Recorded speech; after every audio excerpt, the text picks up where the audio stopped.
I have made numerous guides on display calibration. Most of those guides so far has been focused on device built-in displays such as the one inside your laptop, an iMac, or an all-in-one desktop PC. This guide is going to be a little different where we're going to focus on an external display, specifically one that is not capable of hardware calibration. For this video, what I'm going to be using is the X-Rite i1Display Pro Plus along with their Pro software, the i1 Profiler, to do a calibration on this display. I'm Mark saying X-Rite Colorati. Let's get started. For this guide, I'm going to be using BenQ PD3220U. This is their 32-inch 4K display and is part of the Pro Designer series. This display is not capable of hardware calibration, which is specifically the reason why I'm using this display to do this guide. First of all, let me briefly talk about software versus hardware calibrated display. In a hardware calibrated display, there's a computer in a chip, but on that chip, on a hardware calibrated display, there is a lookup table, or a LUT for that matter. And when you run a calibration using the display manufacturer software, what you're going to do is access that LUT directly, adjust that LUT, and all the color adjustment is done at the panel level. Essentially, you're blasting full color out from the video card, so you're going to get better tones and so forth. But many of us don't have those hardware calibrated displays, and we have displays that are similar to this, that are only software calibration capable. So what I'm going to do here is use i1 Profiler to run a calibration on this display. Once it's done, i1 Profiler is going to generate an ICC profile. That ICC profile is going to change the color output from my video card and is going to map it so that that color is close to reference as much as possible. So let's get started. The first thing I am going to do here is launch i1 Profiler. Now, a couple of caveats here is that I am running this calibration on a Macintosh system, and for the most part, when you run this calibration either on a Mac or a PC, the whole process is very similar. Most of the settings I'm going to show you here are the same. There are some settings that's going to be a little bit different on a Macintosh versus on a PC, and I will note that in this video when we get to those points. Now that I have i1 Profiler launched, in user mode, the first thing I'm going to do is click on Advanced. With Advanced, the program is going to give us a lot of parameters that we can fine-tune for our display calibration, and that is exactly what we want to do here. Secondly, under licensing, make sure that you have the green check mark going on. If you don't, if it's showing the circle with the question mark like you see there, it means the device is not plugged in or is not being recognized. Specifically, what I want to clarify here is that for the colorimeter device, such as the i1Display Pro Plus or the i1Display Pro next to it here, what you're going to see is these three boxes showing the green check mark. That is display calibration, display validation, and projector calibration. The other ones are going to show question mark because these devices are not capable of doing that. For these to show green, you are going to have to use the X-Rite Pro Color Spectrophotometer device. That is the i1 Pro 2, i1 Pro 3. Those are some of the devices that will enable all these other features, but that's not the focus of this video right now. Next, what I want to do though, and this is something to note if you don't see any green check mark at all under licensing, is to come down here under application setting and make sure that you have the proper device selected, the device that you're going to be using to calibrate your display. In this case, I have the i1Display Pro Plus or the i1Display Plus as it shows there in the program. I am set here, ready to move on forward. I'm going to move up here and click on under Display Profiling. This is going to show me a display setting screen, and this is where we can fine-tune our setting or start to fine-tune our setting. The first thing we're going to do here is making sure that the i1 Profiler screen is popping up on the correct display. This is the case and scenario when you have multiple display hooked up to your system because the screen that the i1 Profiler is on is the screen that is actually doing the calibration. If you want to pop i1 Profiler to the other screen, you can simply just click on the display that you want to calibrate. In this case, I already have this screen on the BenQ PD3220U. I am going to leave it here. Next up, right down below the display, you can choose the backlight technology. That's something great about this program. The thing is this, what I will do is leave the backlight technology at the default value what the program gives me because the program already knows generally what the backlight technologies of your display is. If for some reason after you run a calibration and you feel that your result is not as good as you want to be, what you can always come here and do is change the display backlight setting. But for now, I'm going to leave this at default. Next up is white point. The default value here is CIE luminance of D65, and I would generally recommend that you keep your display white point at D65. And the reason why is because D65 is the most commonly used white point across all displays. Displays like you see here, hardware calibrated display, laptop display, iMac display, phone displays, tablet displays, most of them are calibrated from the factory at D65. So using D65 is going to give you the advantage where you're editing the colors that you're going to see closely what's going to render on the other devices. The other thing to note about D65 too, and the reason why we want to choose D65 is because at 6500 Kelvin, at this spectrum, our eyes see the most color. And when we're doing color editing, we definitely want to see the most color in this case. Next up is luminance. In this case, I have 100 candela selected. You can come here and change the display brightness. Specifically, if you're a photographer and you're doing any kind of printing work, the recommended range is to set it between 80 to 120 candela. The thing though to note is that if your display is older, setting it to the lower candela value such as 80 may not be the best idea because you're compressing the tones down so much. If you have a good display, or a newer display, in that case, 80 candela will do just fine. In this case, for this calibration, I am going to use 100. Now, something to keep in mind too is that this range of 80 to 120 candela will work well for those of you that are not doing printing, those of you that are uploading photographic work specifically for web consumption, for phone consumption, for tablet consumption. This range of brightness is going to work well for you too. Once you calibrate it, you may think that your screen looked dull, but essentially what you're really doing in this case is you're setting the standard brightness on your display, regardless of any other devices that are out there or any other display that are out there. And that's the way how you want to do calibrations. You want to be in control of the environment that you're doing the editing on. Lastly, what I want to mention here too is that this range between 80 to 120 candela is also a good brightness range to do video editing on as well, especially if you're doing editing in Rec 709 color space. Next up is gamma. In this case, I am going to leave gamma at 2.2, which is a great gamma for photography editing. However, if you're doing video editing and you want to use another gamma curve such as BT1886, you can come and check that here. In this case, I will leave this to standard. Contrast ratio, leave it at native because we don't want to go and control that too much. We want to let it fall where it may. I am not going to check flare correction in this case. I'm not really going to care about that at all. Let's scroll down here. Ambient light smart control. I am also going to uncheck that because I don't want my display to change color or change brightness as I'm going through my edits. I want my display to be set and fixed. Next, what I'm going to do is click on next. In this screen here under profile setting, if you're a Macintosh user, feel free to leave everything here at default and you're going to be fine. If you are a PC user, if you're using Windows 7, Windows 10, what I will recommend that you do is come and click on ICC profile version and change that to version 2. This way it won't conflict with the operating system and causes color to go strange or color not to render properly. This is the main difference between Mac and PC. Press next to go to our next screen. This screen is going to ask us how many patches do we want to measure in this case. You have the option of going between small, medium, and large. And I have done extensive testing on this. Between small, medium, and large, the differences between all of them is so minute. But because I'm going to do a calibration and I want this to be the best calibration possible, I am going to choose large. This way is going to measure over 400 patches, in this case 461 patches. From there, click on next. This is going to take us to the measurement screen.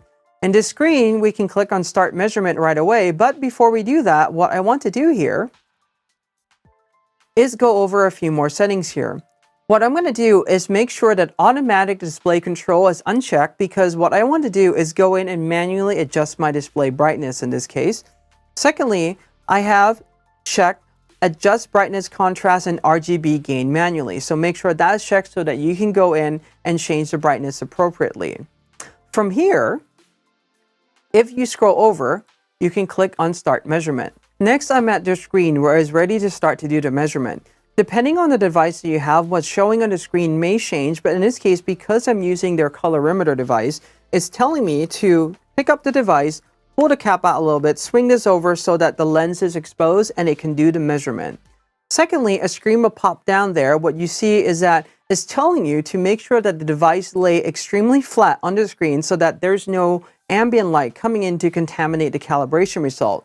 What I have found out, the best thing to do when you're running these kind of calibration is to tilt the display backwards like so. This way, when you hang the device and you adjust the weight, the counterweight, on the display, the device will lay flat on the display surface.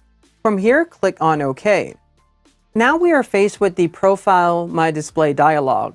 In this dialog, it will give you some instructions and options for you to check.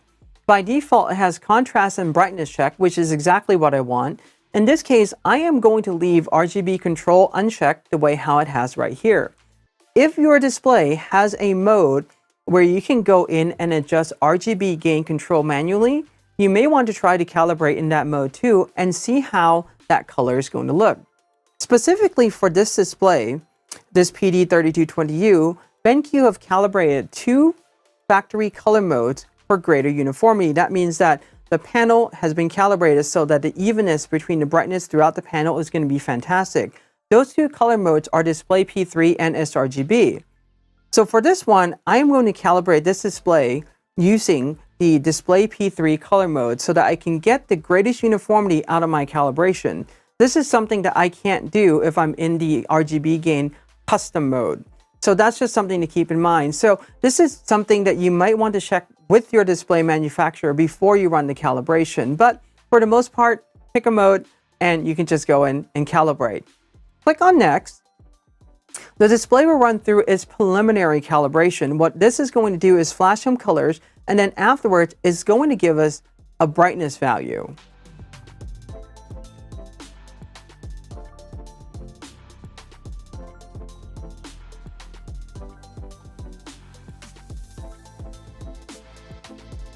Now that we are at this screen, this is telling me the brightness adjustment or the quality indicator. The quality indicator in this case is really just the brightness range. So right now, the target that I want is 100 candela, whereas measuring right now in the center of the screen is 111. It's about 10 candelas too high.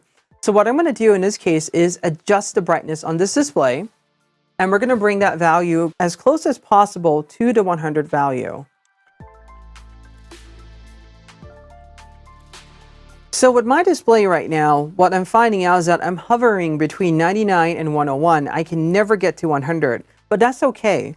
As long as you're only a few points apart, your eyes are not going to be able to discern a difference. And even at this brightness, you're still going to get a good color and good calibration out of this. From here, click Next. At this point, the program is going to measure 461 patches. This is going to take some time. So when it's almost done, I'll come back to the camera and then we'll walk you through how you can save this profile. And then afterwards, let's talk about profile validation as well, because that is something that you definitely should do to see what the delta E value is. And I'm going to explain what delta E value is later in this video too.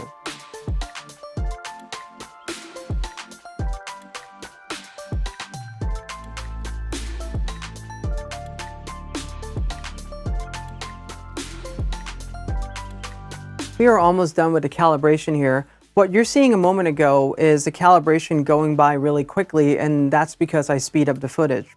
A couple of things to note here. Once it's done calibrating or measuring the 461 patches, it's going to do a verification.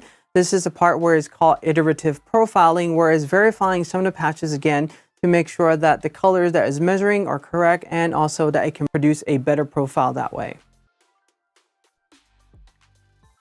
We'll wait for this to finish. Now that this is finished, it's telling us to take the device that we have.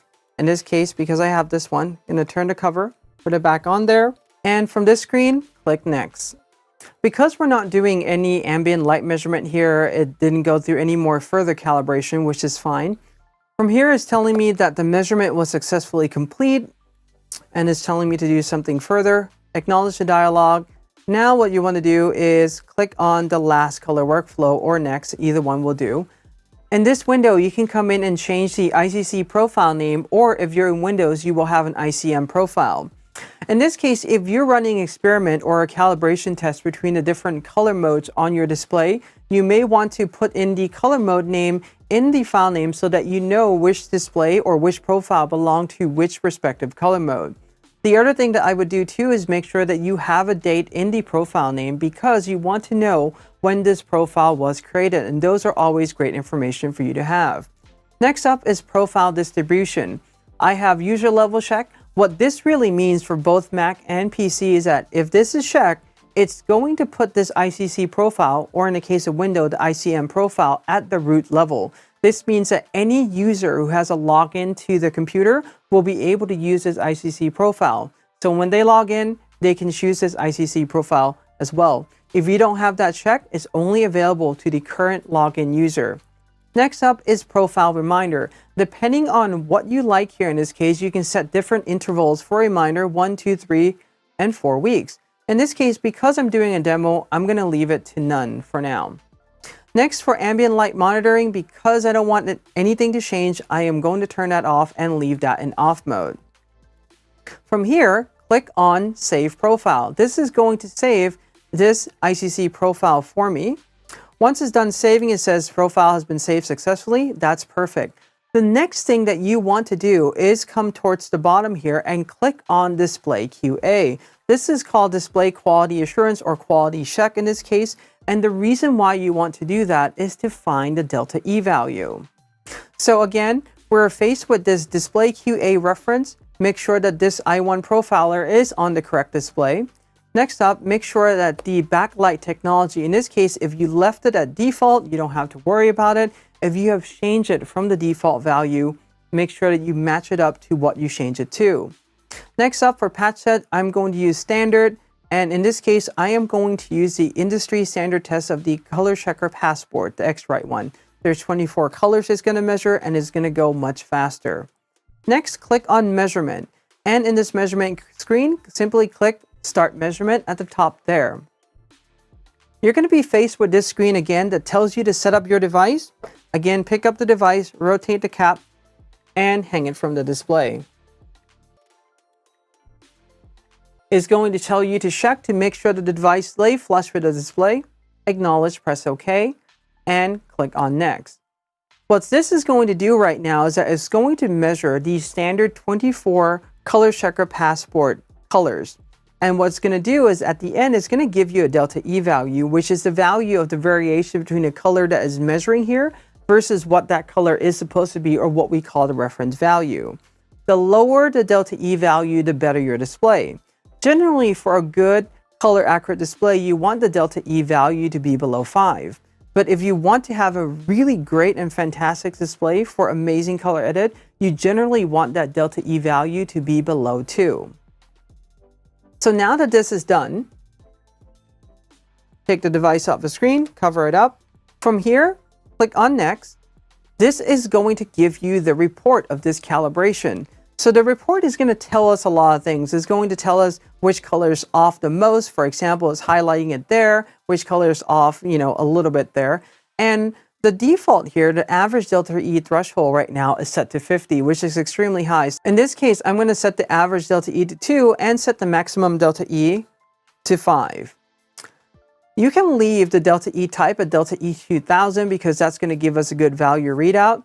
Now, let's take a look at our result. So far, it's still showing that this display has passed calibration or validation in this case, which is fantastic. So all of the patches, the average delta E for this display is 0.6. That's really amazing for any display that you're running a calibration on. And the average of all the patches, the maximum amount of all of them right now is at 1.3. This value is below 2, so what I'm getting from this display right now is an amazing color accuracy that I was not able to get before I've done the calibration. Next up, if you want to, you can click on Save Report. This will save it as a report that will go onto your desktop or wherever you tell it to save it. So in this case, I'm going to save this with the BenQ name.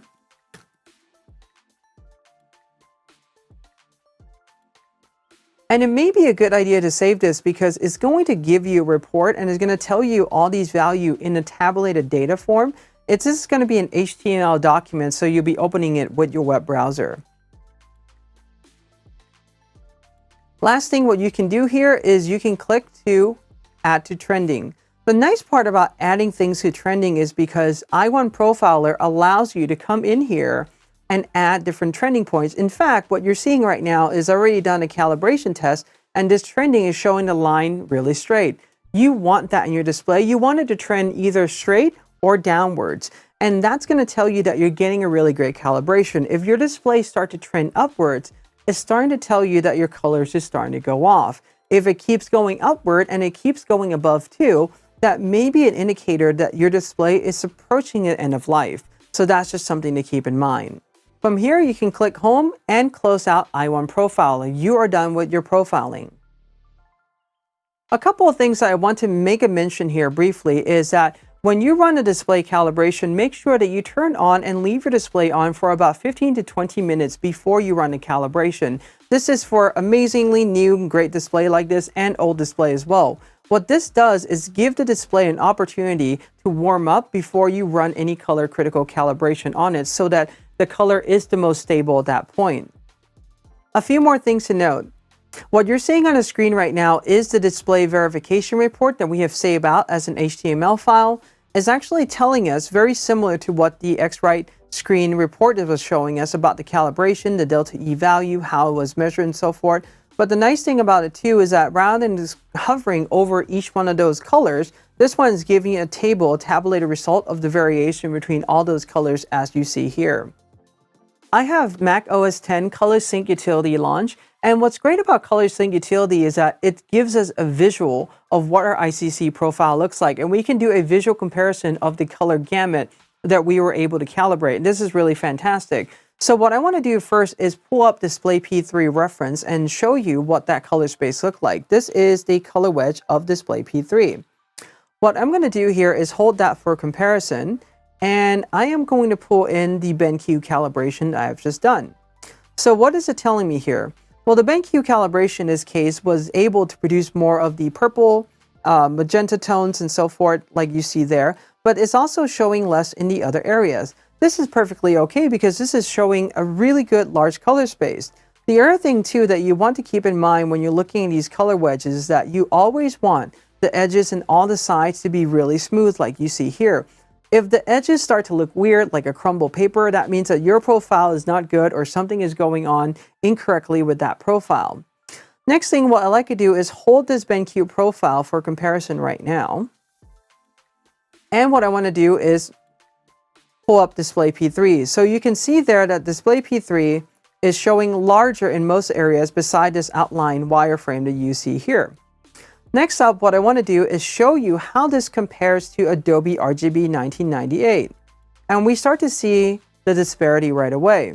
This is something that we have to note about software calibrated display, and that is the way how the panel is calibrated from the factory, whatever RGB primary that is, whether it's Display P3 or DCI P3, you cannot change the color gamut on the software calibrated display.